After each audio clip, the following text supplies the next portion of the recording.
Hey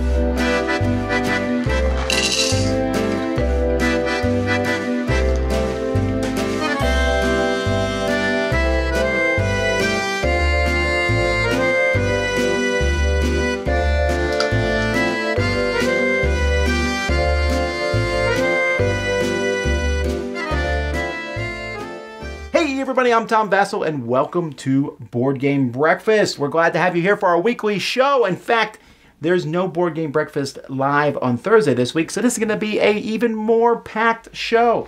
This particular show is sponsored by Potable Games. Tomorrow, they're launching Roll and Write the Dice game. Now, in this case, I'm saying the name Roll and Write. This is a guy who's an obsessed game designer pursuing the perfect dice game to make the game of the year to war submission deadline. But Potable Games are the folks who made the little pack of games, the little games that were shaped like gum packs, little cool card games. Now they're going to be kickstarting a line of Roll and Write games by famous designer Roll and Write. So check that out, going on Kickstarter tomorrow. You can find a link to the Kickstarter in the description below. Okay, well, it is a week for sure coming up. We're going to Dice Tower West this week, so there's going to be fewer videos as a whole. All our live videos aren't going to be happening this week. Instead, I'll be doing a pile of reviews and such. But if you're at Dice Tower West, we can't wait to see you. We're excited to meet up with you there. But I got a couple other announcements to make. First of all, Backer Kit. If you backed us on Kickstarter, we appreciate it, and by now you should have got a link to the Backer Kit where you can go and pick the different items that you want. If you haven't got that, please let us know at help@dicetower.com. If you want to get involved with our Backer Kit and you weren't able to get in on the Kickstarter, there's still going to be an opportunity to do that. Watch our Twitter, Facebook, and you know, our different feeds. We'll announce when other people can come in and back the Dice Tower. Also, Dice Tower Retreat 2 or 3, not quite sure because we did 2 last year. But we're doing the second annual Dice Tower Retreat is going to be happening. We want to announce the dates of that today, September 5th to 8th of 2019. This is going to be happening at the Miccosukee Resort and Convention Center.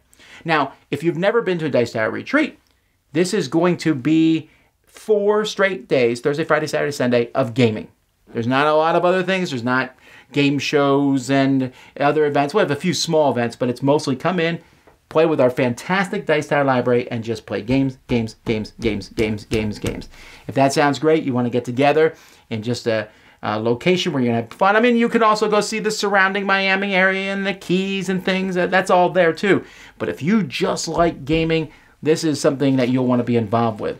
We're going to be opening up registration for this on the 18th of September, so we'll have more details then. I just want to let you know so you can put the dates on your calendar. It's going to be exciting. I really had a great time last year. We hope you can join us. It's going to be a very small thing, limited to 250 people, because we want to keep a small, intimate feel before this. We don't plan on expanding this one, so keep that date, the 18th. We'll talk more about it then.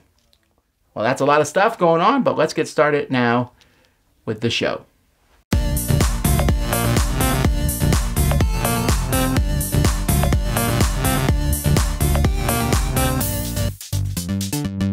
This is Roy Canny, and this is Printed Pieces, where I talk about 3D printing and what it can bring to the board gaming hobby. Today we're going to take a look at all of the things that you could make for just one game, and that game is Arkham Horror LCG. So there's a few things I printed out for Arkham Horror LCG already. I printed out this really crazy looking deck holder that holds basically like the agenda and the act cards that have these crazy tentacles coming up, and then it also has places for the Doom tokens. And then I also got these awesome 3D printed components from another component manufacturer that has these cool different things you can have for the resources and stuff for clues and all sorts of different stuff like that as well. And then also I printed out a basically a board that you can hold the different investigator card and then have your little resources on there as well, and then put your little clues on there, and there's all sorts of things you can print out for just one game. There's also lots of other crazy stuff, like you can get hearts that look like real hearts that you could print out, or you could get ones for sanity tokens. There's all sorts of different stuff like that you can get just for the game, and I've seen some really cool heart and sanity token trackers that are these dial wheel things that you can print out and and turn to different sides. And this is all just stuff that's straight off of Thingiverse that you can basically get printed off. So just, it's really cool how much stuff you can really get to just bling out one specific game. Arkham Horror LCG is definitely one of my favorite games, especially for playing solo and stuff like that. So it's really cool to upgrade those components and really immerse yourself in the theme of the game as you have tentacles and all sorts of crazy stuff coming out in the board. Let me know in the comments down below what game you would love to see things 3D printed for, and if you could completely print out tons of upgrades for a game, what game that game would be. Well, thanks so much for joining me on Printed Pieces, and I'll see you on the next one. Hi everyone, welcome to the Teacher's Lounge. My name is Chris, and before we get started, everyone's going to be wondering what happened here. Let me reassure you, I shaved off my hair for a good reason. I mean, it was an alright reason. I mean, sort of, it was a non-evil reason. The short of it is that there was a wager and a few of us shaved our heads. That's not all you need to know. No more questions about that. The question I do want to answer is a question I've been getting from a lot of you listeners and viewers. Thank you so much for watching the Teacher's Lounge. A lot of people reached out and said, how do I become a better games teacher? Just overall better games teacher. And that's hard to summarize in a 2 to 3 minute board game breakfast segment, but I've thought of the one major piece of recommendation that I would give. And that is a lesson learned from a 1993 hockey instructional video featuring Wayne Gretzky that I got as a kid, where he said, practice doesn't make perfect, practice makes permanent. If you keep practicing things poorly, that's what you're going to cement as your teaching skill. Whereas if you try and practice so that you get better specifically, that's what you're going to create as a good foundation. So, if you want to make your practice more and more worthwhile for teaching games, do something that's probably going to make you feel uncomfortable and practice with a phone camera recording you, or just an audio or something. Record yourself teaching a game and then listen back to it. Teach the air, teach nothing, teach an empty table. Watch back and see how you do. What parts do you feel very natural teaching? What parts are very clear and good versus what are the parts that you say, you know, that really needs to be more clear before I teach this to my friends or my family or my game group or whatever. I promise if you do that, that is going to very drastically increase how good of a teacher you are, and most importantly, how comfortable you are teaching in front of a group of people. If you can teach the nebulous air, you're going to be able to teach people just fine. So that's my recommendation. If you are going to be at Dice Tower West this weekend, look out for me. My wife and I host the Meeple Overboard podcast. We will be there. Look for the bald guy or the guy in the hat. Either way, I'll be happy to talk with you, say hello, and looking forward to a great Dice Tower West. Thank you so much. My name is Chris. Have a good one.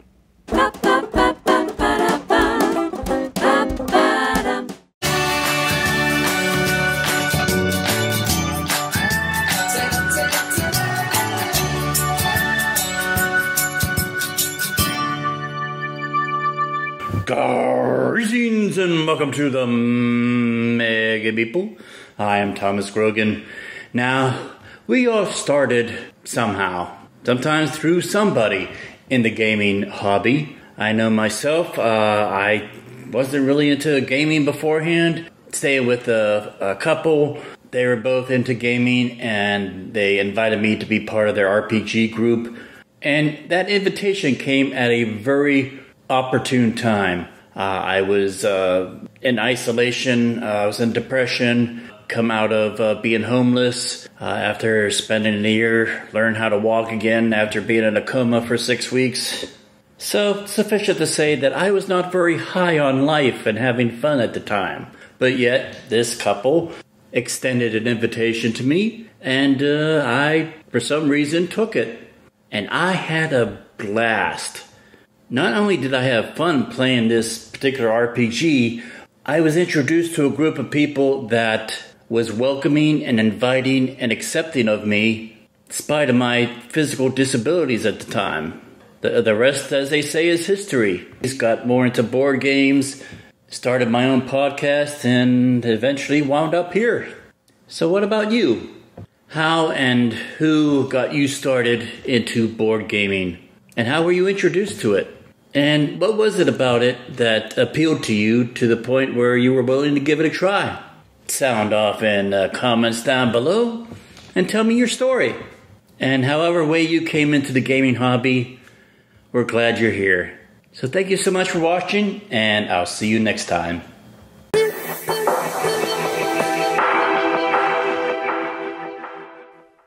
Hey folks, welcome to another Board Game Approved, and today I'm looking at Antoine Balza's Tokaido, one of my favourite Zen-style games. Doesn't get enough love, I think it deserves it, but what's it like on app form?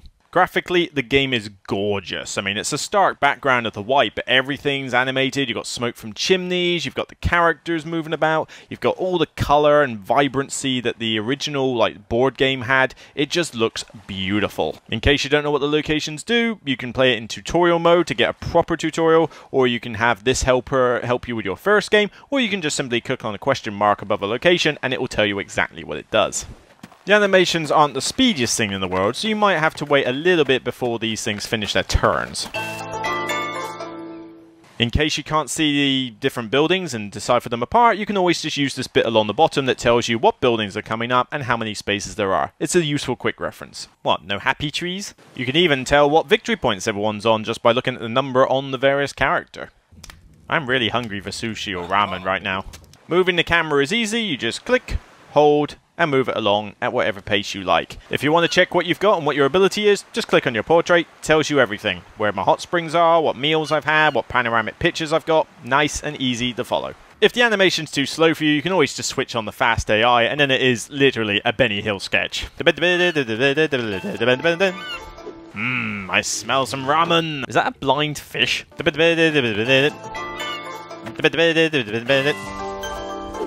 Going to a hot springs and looking like Master Roshi. Ugh. Ah, my beautiful landscape.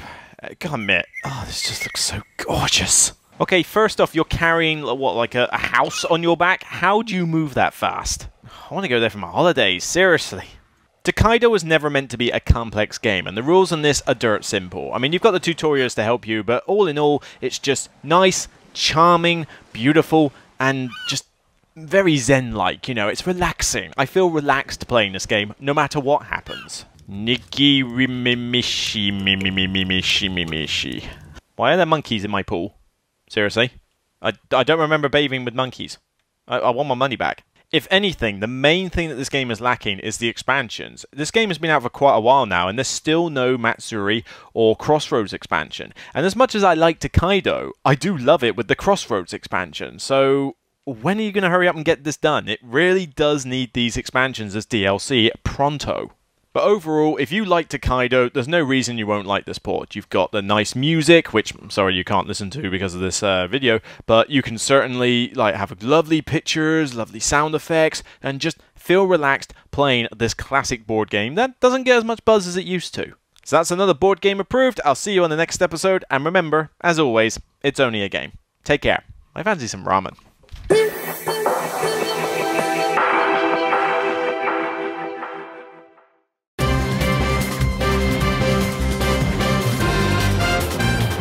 Alright folks, well, first of all, what did you miss on the internet this week? Well, first of all, there was an Ask Me Anything with Kevin Riley, who's a designer of Aeon's Ends. One of the places I check on a daily basis is the board game Reddit threads, and there's a lot of stuff there. I mean, a lot of threads, but I always keep an eye out for the Ask Me Anythings because they're interesting to read. Then there was another thread on Reddit I found interesting where a library meetup went horribly wrong. Not horribly wrong, but what happened is the folks in this meetup, they ran a meetup board games, and then someone came who wanted to play kind of lighter games and only want lighter games, and so they did that, but then the people who want to play the heavier strategic games kind of faded away. Now no one comes to the group.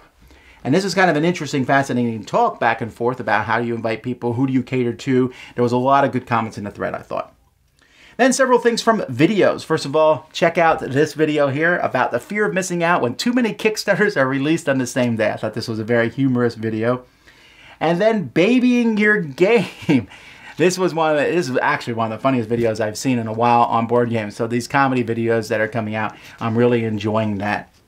And then finally, Rodney Smith announced that on his different videos, not all of them, but some of his videos each month. He's going to be working with Stephanie Jessup to have ASL, the American Sign Language, signed on some of his Watch It Played videos, which is a pretty cool idea. I'm sure there's a lot of work that has to go into this, so I applaud him on that, and that's a pretty cool thing. All the links to these are in the description of the video below, so check that out. And if you find something, just email me at tom@dicetower.com and say this is something you missed on the internet. Let's keep moving.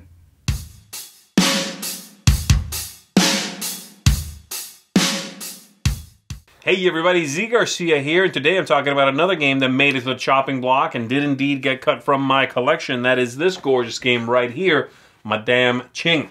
This is from Hurricane Games. This is from my favorite designer, Bruno Catala. So why am I letting this go, you're asking yourself? I'm asking myself. I realize the segment is very much therapeutic to reason with myself as to why I would let things go.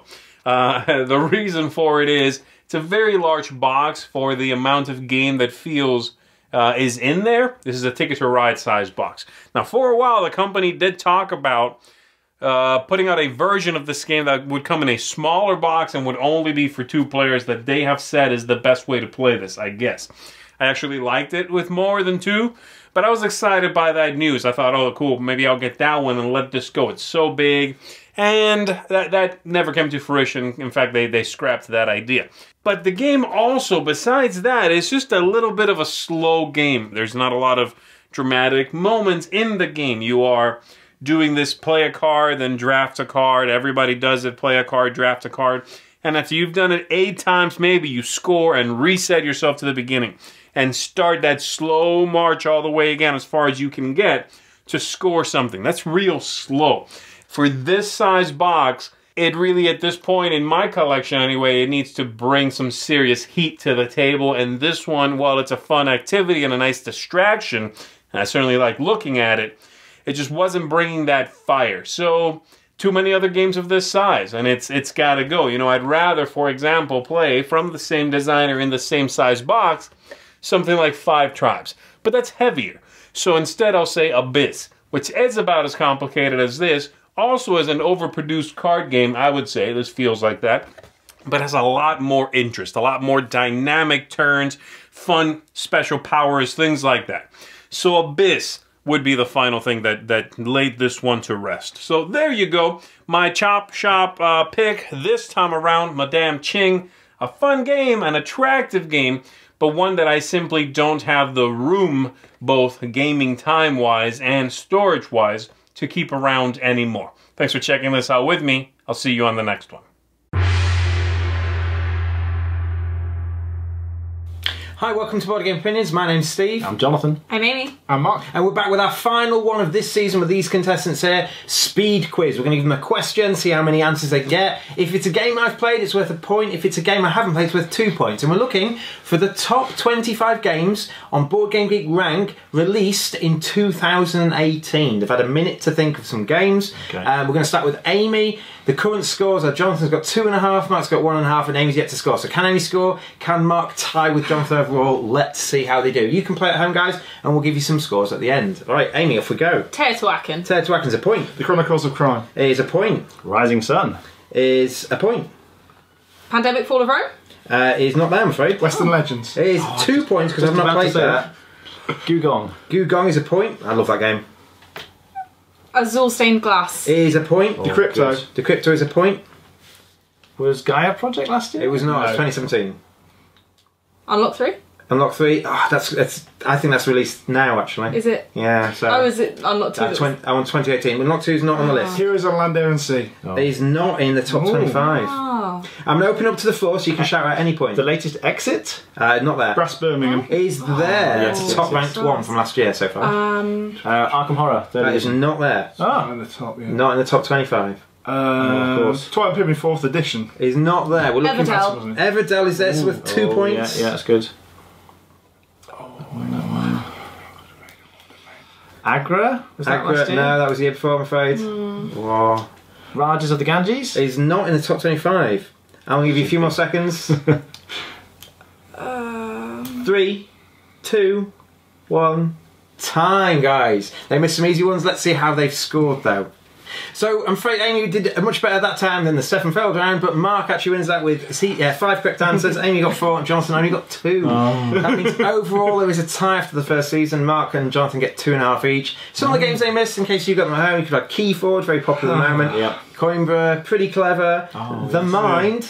Quacksalber, Century Eastern Wonders, and some of the games I haven't played, Architects of the Lesson Kingdom, Root, and some other ones that I haven't even played, Reef yet. Oh, wow. So that was there as well. You could have just had Reef. Anyway, if you've liked what we've done, please let us know. Obviously, we'll try and do another set of questions, and remember, you can join in too. Pause the video, maybe have a few guesses, and see how many points you get to. Anyway, we've been Board Game Opinions. Thanks for watching. Bye. Randy and Ellen, we game together. It's your turn. Ooh. Hey guys, I'm Randy. I'm Ellen. Today we're talking about Automania.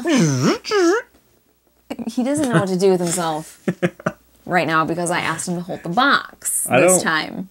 I don't hold boxes, apparently. I don't know how. How do you do it? Just give me... Oh my gosh. Just give me the box. Okay, Automania. On the back of this is a wonderful quote. It's basically pure poetry. It's from a guy named Tom Vasel. Tom Vasel. I feel like... Tom? No, Tom. It says Tom. One of the best medium weight games I've ever played. Oh, Tom Vasel. Yeah. Do we agree with One that? of the best The best medium ever weight games ever. Do you agree with that? I think it's up there. He thinks it's up. I don't. It's good. You can do stuff right away. You're building cards right away. You can decide which markets to ship them to. Some of them are... the European marker is more victory point based. Yeah, that was kind of Euro cool. gamers. You know who you are. The North American side is more cash. Americans. You know who you are. Yeah, I did definitely see the smoothness in it. Absolutely. I like how one of the players gets to choose what's going to score next. Beyond that, I kind of felt like I was just counting every round. It felt a little boring, a little bit of the same thing over and over. You're trying to maximize, your stars, and that's how you get onto the different boats. And the more stars you have, you get first dibs on which market to sell to. Therefore, you get the better rewards for selling in those markets. Yeah. You can upgrade things with just like some little spoilers and mufflers and things. I mean, that was kind of cool too. I did like how you're selecting Hire managers to do upgrades. Okay, but he's making it sound more exciting than it was. I don't know. You place your thing, you get your thing, and you put it on your thing, and then you get That's how stars. games work. I don't know, something about it. Some games you put things down, you pick them up and do things also. That is true. I'm not a huge fan of the theme, like car stuff in general, so that definitely could have been... disagree greatly. Yes. Greatly. Greatly. This one's just... Exactly. Good. It's good. It's just, see? It's good. fine. It's fine. I like it. I get it, but I'm not on board. I'm not in that car. I'm not on that track. Sure. I'm not going down that road. Quit using my themes against me. So anyways, Automania, I mean, sure. So not a glowing review from Ellen. I think it's good. I don't know. I don't hate it. I don't love it. Well, so sorry about that. You're playing it again. I'll play it for you. I gotta cash in on my points for that. I'll die a little inside though. I'll play. Alright guys, and the picture of the day and social medias and whatever.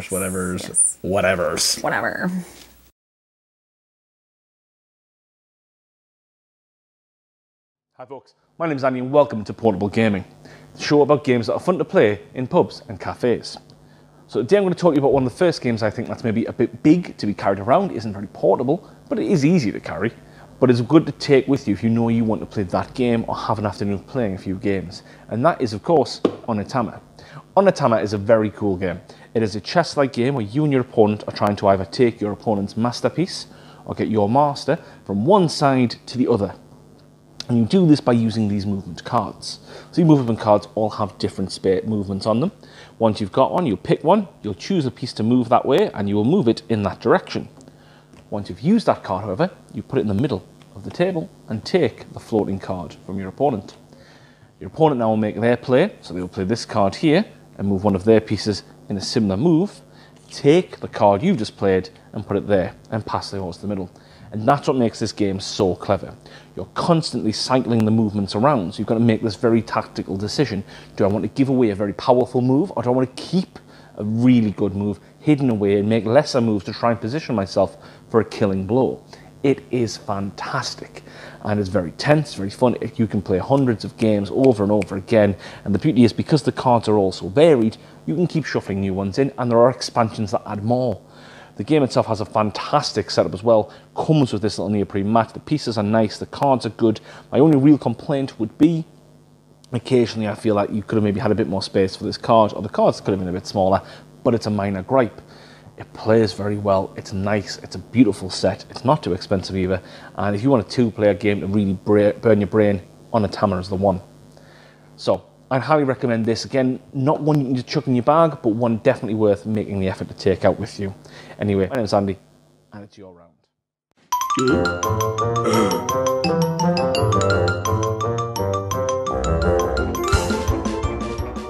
So what's coming from the Dice Tower this week? Well, Wildlands, the newest expansion. Also, I'll be taking a look at Passing Through Petra, Counterfeiters, Meowie. This is, and you might see some other videos from me up over the course of this week, but it's going to be mostly just me, a couple videos from Brian Drake and some of our other reviewers, because, again, I'm going to be doing a lot of stuff this week because we're at Dice Tower West. I've already recorded it, ready to go. And then next week, Sam and Z will be handling that while I'm at the Gamma Trade Show. So we're kind of spreading these things out. Another thing you should note, that this particular board game breakfast is going to be longer than normal because we don't have our board game breakfast on Thursday. So all the stuff is in this one. Lots of stuff. I hope you enjoy it. And that's what's coming out from the Dice Tower this week. Oh, Eric and I did a podcast that's releasing tomorrow on our most played games ever in the history of our lives. So that's coming out tomorrow. It was a fun episode to do. And we'll be doing some live stuff at Dice Tower West that we won't be recording, that we'll be recording, and then hopefully you'll see that over the course of next week. All right, let's keep moving.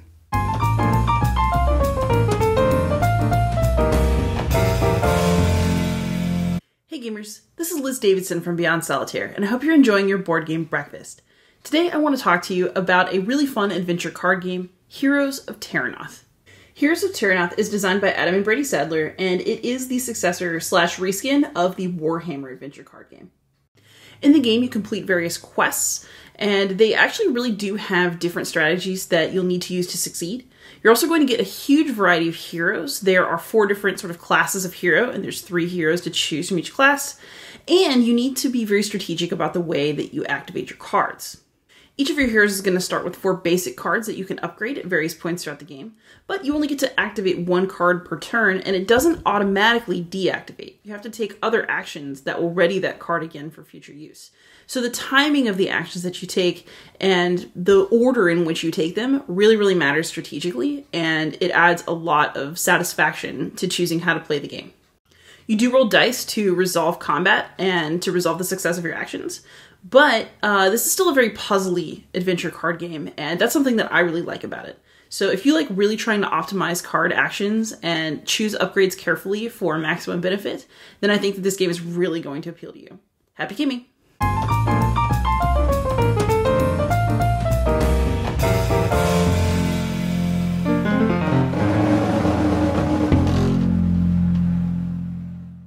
I played Everdale.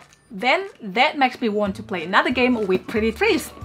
Photosynthesis. Well, I'll let you know what I think about it coming up.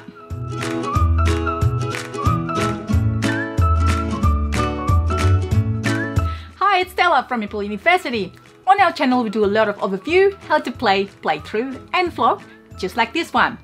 I'd like to share our experience playing Photosynthesis. Basically, it is an abstract game with action point layout system, where each turn the sun moves, giving light points to certain trees that you build. You earn sunlight depending a few things, such as tree placement and tree size. You got to imagine where the sun is going to be next, and plan for planting your trees or seeds, purchase and placement. You can also try to block your opponents for getting sun points. Main points, though, coming from uprooting your fully grown trees to get that lots of points. The artwork and the 3D cardboard pieces are so pretty. The drawings are so good, the color scheme is really good. It is basically a great game. my partner Terrence, the other half of Meeple University, enjoys it. As for me, I really want to enjoy it. But unfortunately, I actually don't, and I only have myself to blame. I have spatial issues, so I can't really read upside down or try to rotate placement in my mind. This game is for the most part relying heavily on this element, and I was struggling the whole game. There are a few games with this element, and I know I'm struggling with, such as Greco, the Castles of Mad King Louis. If you have spatial issue like me, you might probably struggle. So that's what I think about photosynthesis. Please let me know your thoughts. Maybe if you have special issue, you have played this game. Well, thanks for watching. If you enjoyed my segment, please consider checking us out on YouTube. See you next week.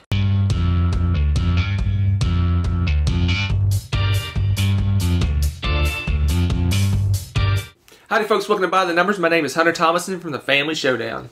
This week's topic, ranking board games.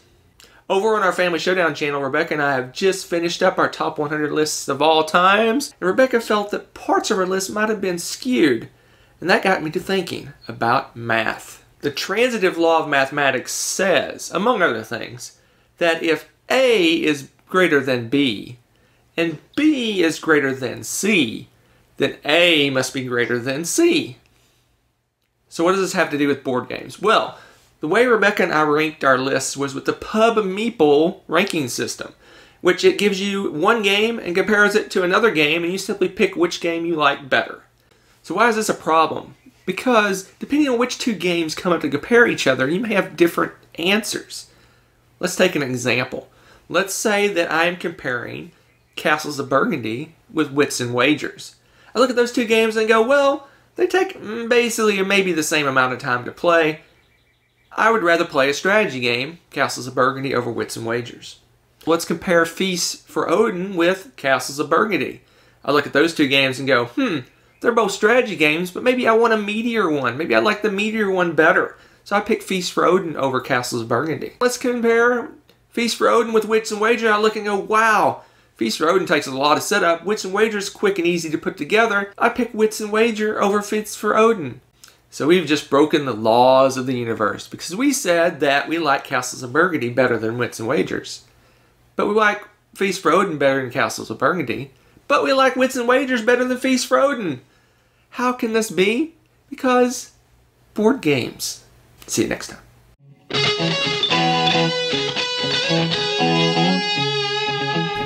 Just 3 games being added to the library this week. Kapow, the 2-player fighting dice game, although it can be played with 4 players, but I think a lot of people will enjoy this one. Res Arcana, of course. This is a really fantastic mage versus mage style game, beautiful artwork and stuff. And then, Madara is getting added to the library.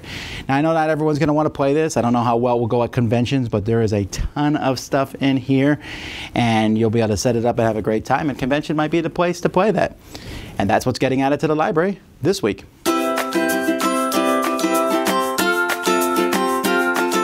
Hello everyone, my name's Annette, and you may know me as Netters Plays. And today on Applied Mechanics, I'm going to go over the game of Push. So this is a press your luck card game that plays fairly quickly and is great for the family. So let me show you a little bit about it and why I really like it. In the game of Push, you only have one of 2 options to take on your turn. You can either push or you can bank. If you push, then you'll simply grab a card from the deck and you'll place it face down in front of you. You can continue to push, however there are a few rules. You cannot place a card of the same number or color in the same column. And you have up to 3 columns to place it in.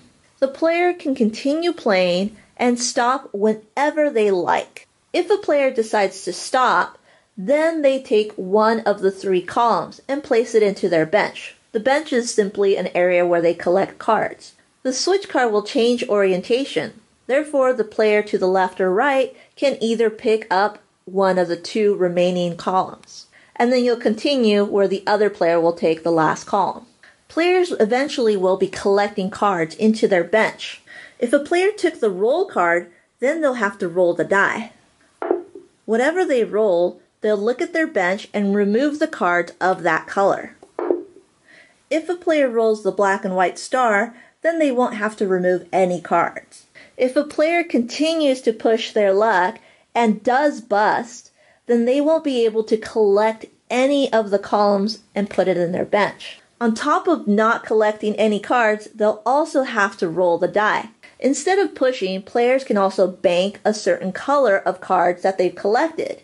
By banking, they'll take all the cards of one color and place it face down in front of them.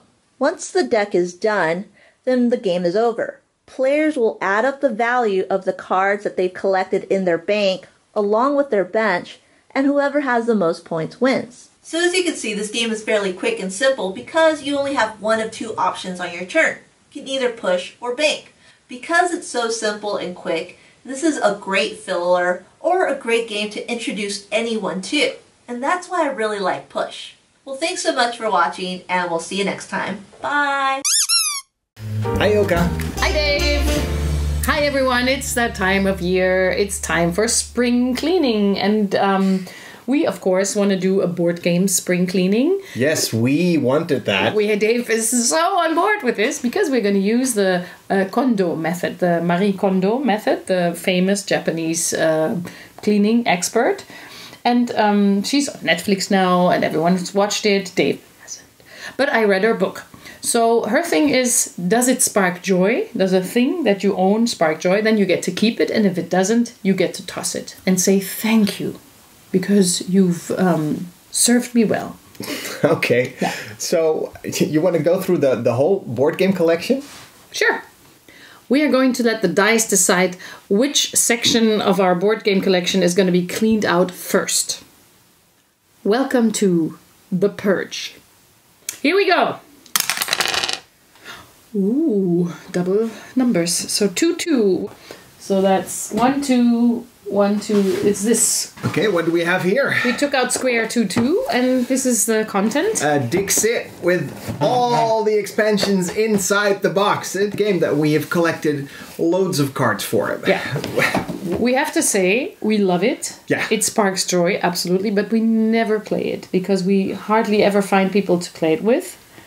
Because most people consider this a too light of a game and don't play it. So in theory, we would have to toss it. I would only keep it because I think you enjoy this game in our collection. I absolutely love it. So it sparks joy for me. So this is one for you. Okay. This is one for me. That's good. Absolutely.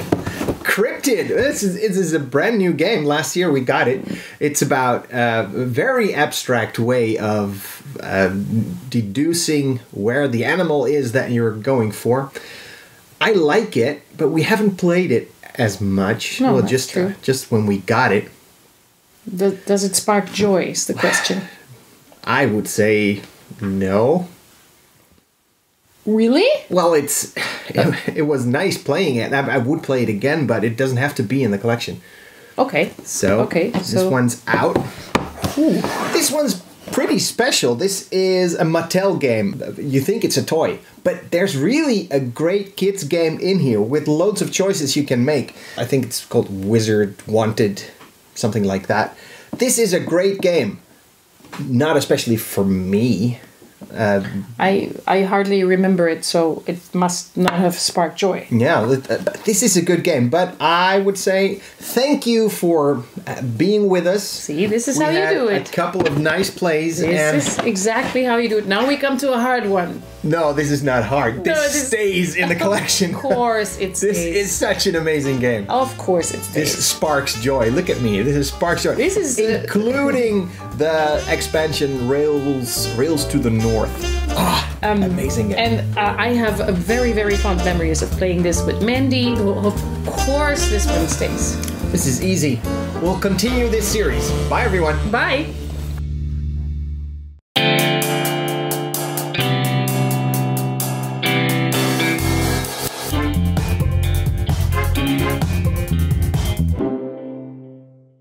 Hi, Mike Delisio from Solo Mode Games. Today I'd like to talk a little bit about categories. How much do categories matter in board games? And are we maybe a little bit too precious about the terms we use? Recently I've seen a couple of, I would almost call them arguments online, and how rare is that, right? Over a particular game's categorization. And so For example, they were saying something along the lines of, oh, this is one of my favorite worker placement games. And someone came on and said, well, actually, that's not really a worker placement game. That's a action point selection game. And that started the ball rolling, and a whole bunch of people came on arguing whether it was action selection or worker placement or none of the above or both. And it really made me wonder if it all matters. Really, what's the argument here? Does it really matter whether something is a worker placement game or an action point selection game or a set collection game, whatever the case may be? I'm wondering if maybe it's more important to start thinking about games as the type of experience that they provide. Maybe games that give you a very interactive experience, or a more solitary experience, or a more confrontational type of experience. I mean, I don't know if we need to create a whole new nomenclature for board gaming, because that really can lead to the same issue that I'm talking about now, which honestly, I'm not sure if it's an issue or not. It's just something I found a little bit odd. Things along the lines of, is Root a war game? Is Dominant Species a war game? Well, again, I don't know that it matters. Does it really matter? I'd love to hear your thoughts on this. How important is categorization with games? I mean, I understand that to some extent, maybe for searching through things on Board Game Geek, for example, in databases, it might be helpful to say, well, I would like a new worker placement game that plays more than 5. So you're able to look based on that criteria. But other than that, is it really that important how we categorize games? If you can let me know in the comments below, I'd really like to hear your thoughts. Thank you so much for your time as always, and have a great day. So when you're playing games with people, is it hard to maintain a positive feeling at the table? Sometimes negativity can come when you're playing a game, and I think it comes from 4 different places. One, it can come from outside sources, right? You're having a good day, you're having a problem, something tough in life comes up, and that can come and affect how you enjoy the game. Second, you could not enjoy the game. The game itself isn't fun, you're not liking it. Third, you cannot enjoy someone you're playing with. Someone is causing you to not enjoy the game, even if you like the game. And fourth, you're losing, and you don't enjoy that at all. Or you're not having a good game experience could, I guess, cover these. Well, for the first one, I can't really comment much toward that when you're bringing outside things in, because it could be all sorts of things. And it's hard sometimes, and sometimes we play games as an escapism, and I might myself, if I'm having a tough time at home, I might say something like, "Hey, just so you guys know, if I seem a little bit down, it's not because of you guys or the game, it's because of something else, and it's really none of their business." I don't have to say that, but I might say that if I'm feeling down. If it's the game itself, that's a tough one, right? Because I love games, and if I'm playing a bad game and I'm not enjoying it, I don't want to ruin everyone else's fun, so you're just like, "This is fun game." And you got to put on that kind of maintain a cheery, fake cheery atmosphere. I think it's okay to say, I don't really like this game, but I got to be careful not to ruin other people's enjoyment. Now, if no one's enjoying the game, I think you should say, "Hey, I don't like this game." Now people are like, "Why are we playing it then?" But if someone else is like, "I love this," I don't want to spoil their fun by saying I'm not enjoying the game too much. Maybe I can say that, but then still have a positive attitude because it's the playing and the people more than the game itself.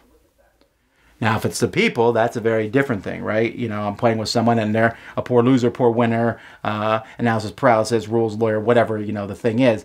Those are tough to deal with, but, you know, it's people, right? And maybe I'm tough to deal with at the table too. So I try to cut people off slack. If I find that I'm consistently having a bad experience with someone at the game table, then maybe it's time for me to not play games with that person. And you know what? I always try to think, maybe today they just had a bad day too, right? Man, what's their attitude? Maybe they had a bad day, and try to be as empathetic as I can. I mean, that can be hard sometimes. You're like, are they having a bad day every day? But I want to be the best player that you can play against. And so I need to give other people, you know, sometimes just how they act, maybe try to cut them some slack. And then finally, losing. Now, losing doesn't bother me at all, but I have been getting murdered in games where I didn't understand the game or whatever it was, and then you're like, fine, let's just mutter through it. That's just something you have to get over, I guess, and this is different for everybody. Like I said, losing doesn't really bother me, but I know that it bothers some people. But I think in that case, that's something that we got to work on, right? We mustn't be the kind of folks who say, wow, I'm losing the game, I'm not enjoying it at all. Well, what's your enjoyment coming from? Your enjoyment coming from crushing the dreams or being the champion? I think our enjoyment should be from the other folks who are at the table and the intricacies and interesting nature of the game itself.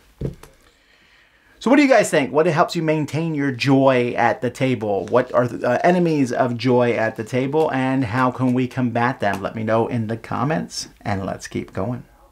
Happy breakfast, everyone. Today I'm going to talk to you about promos and how I've succumbed to a few of them now and that they've not been played with. So this is a one for code names, so it's one of the double-sided ones. It's a nice little Christmas hat on it.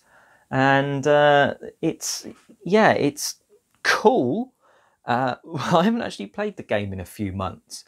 And as it's Christmas related, I probably won't use this until Christmas. So yeah, that was maybe not the wisest purchase, but it didn't actually cost anything because of a voucher. These ones, however, these are for the Harry Potter dueling school game. I can't remember the exact name. Didn't pay for them, haven't played with them either. This one I did buy. This was the Messer Essen promo card for Seven Wonders Duel. And again, it follows the trends as I've not played the game with it. Now, it's great, it's fine when it's like this and it just looks different, because I don't mind too much if I'm missing out on maybe just a bit of different artwork. But when it's things like these and these cards are different, that these cards aren't in the base game, then I feel like I am maybe missing out. Now, I know Kickstarter really drives promos and that problem home, but even these ones, which you can just get from conventions and stuff without paying for a lot of them. Some you can get for free, but without paying for a lot, I'm just missing that little bit out. Maybe someone else has got, and maybe that's why they like the game. I'd love to know if there is actually a promotional thing that's added so much to the game that you would say it drastically improved it. Now, it could just be a token with a Santa hat on it. Or it could be something that actually that one card changes the game or adds a new power in that's super fun. Anyway, let me know in the comments section below, and I'm Oliver East, signing out.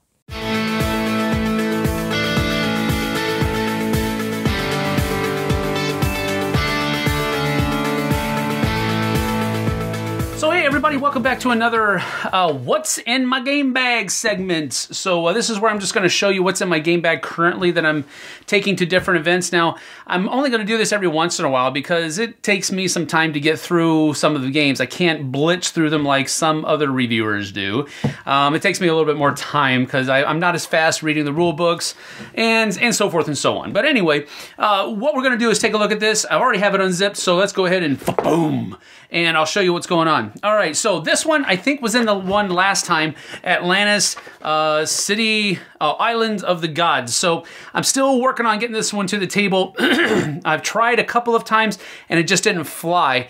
And I don't really remember why. It does have a solo. It says 1 to 4 players, so maybe I'll try it with solo. I don't know. I really don't want to. I want to play with other people. But I'm going to try to get this to the table. It looks like resource management, tableau building type stuff. So yeah, that's still there. Now this one, this is a Legacy of Lopan. This is actually the time traveling kind of expansion. Now, if you got the gold box of Big Trouble in Little China, this came in it. But if you got the white box, Big Trouble in Little China, then this wasn't included in there. But now it's available if you want to go purchase it. So I'm going to give this one a whirl.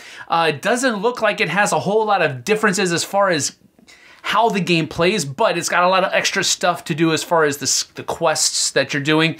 You're traveling back in time to change this little thing, and it looks fun. I just want to give it a try before I say too much more about it. So that is the Legacy of Lopan time traveling expansion for Big Trouble in Little China. Hopefully that works. Here's another one that I don't remember if this was in the last time or not, but it's called Traveling Across Europe. Now, usually this isn't really my kind of game, but Mind Fitness Games has put this out, and I've liked more than a few of their games in the past. So this is one of the ones where I'm interested in it because of the company, not necessarily because of the game or how it looks. But maybe it's good. Don't know. I'll let you know later. And now here is one that we picked up at Essen. It's called Mini World War II. And this is a game that, first of all, it doesn't have the United States as a main character. They're actually a side character for Britain, which I thought was interesting right off the get-go, because more often than not, when you have a World War II game, America's one of the big players. It's not here. That's cool for me. I think that's interesting, an interesting twist. This is, it starts off before the U.S. has entered or China has entered the battle. So there's that. But it has some feeling of Twilight Struggle, because you're playing cards under your hand that have operation points on them. Now, there's not as much of a deep historical tie-in like Twilight Struggle does, so this one's a little bit lighter in that respect, but I have played it once, but I need to play it again, so it's still in my bag, because the first play we got some stuff wrong. It was a little wonky, so I want to play it again to see how I really think about it. I wasn't impressed after my first play, but there you go. Now this one here, Soul of the Empire. Soul of the Empire is put out by Kara Games. Now they are the same people that put out Commissioned, which has the entitlement to it that is the only game I have ever kickstarted. Commissioned. And I'm a Christian, so that was a Christian-themed game. This is also a Christian-themed game, but it's kind of not microcosmic like Commissioned was. This is more of a big picture of the history that's going on behind some of that stuff that happens in the Bible. You have 4 different factions in this: the Romans, the Christians, the Jews, and the barbarians. And they all have different winning conditions, and they all have like little special abilities and powers. So that's really cool. I have played this once. I need to play it again before I give a review of it, but I do like this so far. I just need to play it again to see how much I do. So that's that. And then finally, there's this one. And this one I just kind of picked up because it really kind of struck my fancy as far as artwork is concerned. And it's a race in these big, huge flying machines and stuff like that. It's steampunkish, but it's a little bit just more like almost early 1900s type stuff. But maybe even earlier than that. But anyway, it says Magnificent Flying Machines. And I just like the look of it. So that's the only thing that has me going. I don't know much about it other than that. I've punched it out and I've got it ready to go, but I just haven't read the rulebook yet. But I'm looking forward to getting with this to the table right pretty quick. So that's what's in my game bag. Let's get back to your breakfast.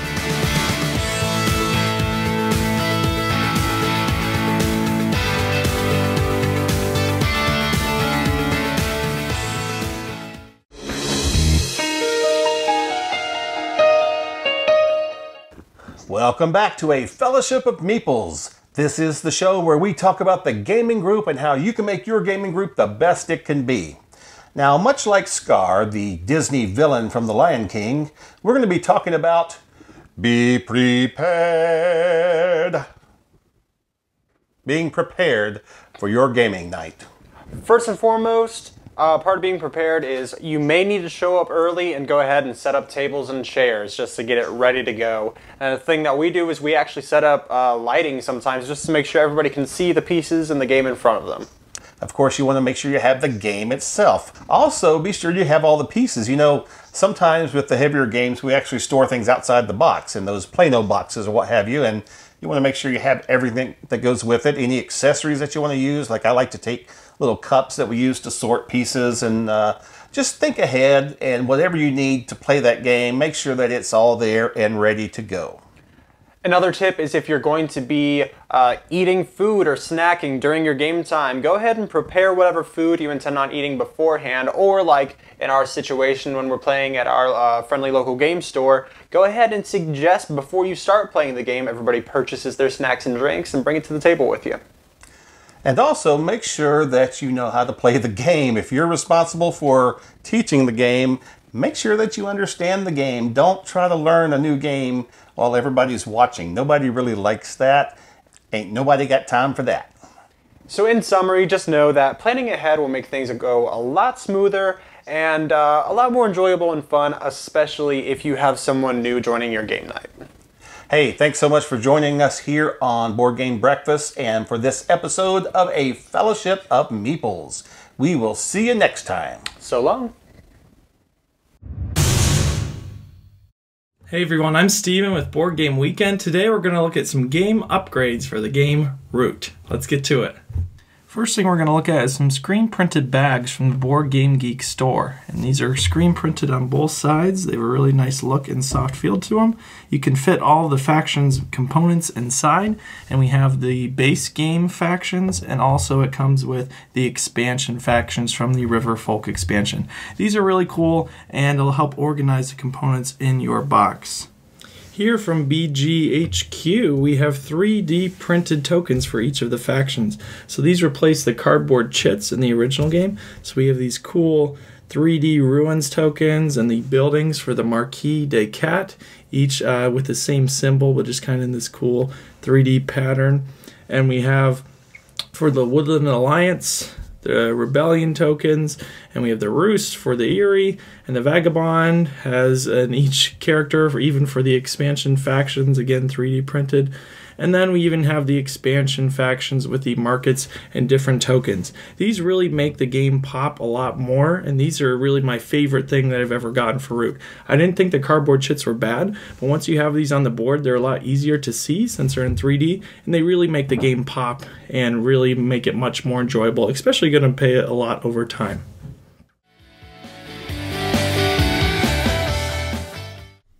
Okay everyone, those are the board game upgrades for Root. Again, check out BGHQ for those cool 3D printed tokens, and then Board Game Geek store for the bags. Until next time, we'll see you. Thanks for watching.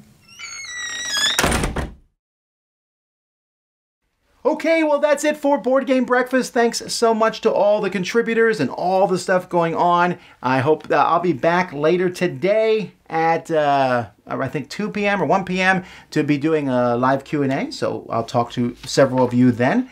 And, we also want to thank our sponsors, of course, Perplex Games. Check out their Kickstarter launching tomorrow, the Roll and Write the Dice game, the first game in the premium Roll and Write series. Until next time, I'm Tom Vasel. You've been watching Board Game Breakfast. I'll see you next time.